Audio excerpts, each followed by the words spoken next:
ఆనంద్ సద్గురు సాయినాథ్ మహారాజ్కి శ్రీ సాయి చరిత 635వ పేజీలోని 96వ నుంచి ఈరోజు చదువుతున్నాము. బాబా ప్రేమ పసిబిడ్డకు తల్లి వంటిది, చాతక పక్షికి మేఘోదకం వంటిది.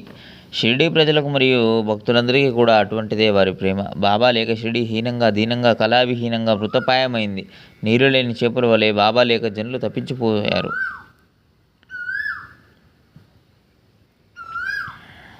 భర్త విడిచిన భార్య వలె, తల్లికి దూరమైన పాలు తాగే పసిబిడ్డ వలె, ఆవు నుండి విడిపోయిన దూడ వలె అయింది. అక్కడి పెద్దవారి చిన్నవారి పరిస్థితి.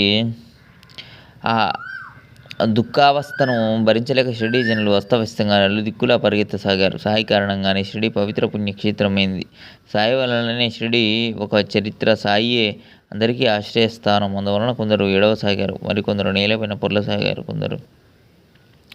కొందరు తెలియత పడిపోయారు. ప్రజలు అలా దుఃఖితులయ్యారు. వారి కళ్ళ నుండి దుఃఖాశ్రులు శ్రమించసాగాయి. స్త్రీలు పురుషులు అన్నపానాలు మాని అత్యంత దుఃఖంతో దీనవదనులయ్యారు. బాబా యొక్క ఆ పరిస్థితిని చూసి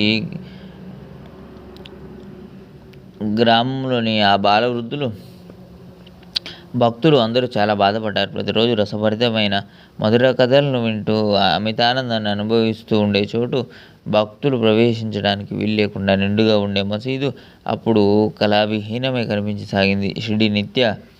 శ్రీ నిత్యమంగళంగా ఉండడానికి మూల కారణం బాబాయ్. అందువలన గ్రామస్తులు దుఃఖించసాగారు. ఆనందానికి మూలమై ఆనంద విగ్రహమైన సాయి మీరు భక్తులను ఉద్ధరించడానికి శరీరాన్ని ధరించి ఆ కార్యాన్ని సాధించగానే షిరిడీ గ్రామంలో విదేహ ముక్తిని పొందారు.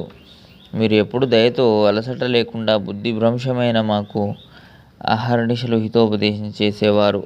బోర్లించిన కుండపైన పోసిన నీరు వలె ఆ ఉపదేశాలు పైపైనే కొట్టుకొని పోయాయి, కానీ ఒక్క బొట్టు అయినా మా వంట పట్టలేదు. 109 నుంచి మరో వీడియోలో చదువుకుందాం. సచ్చిదానంద సద్గురు సాయినాథ్ మహారాజ్.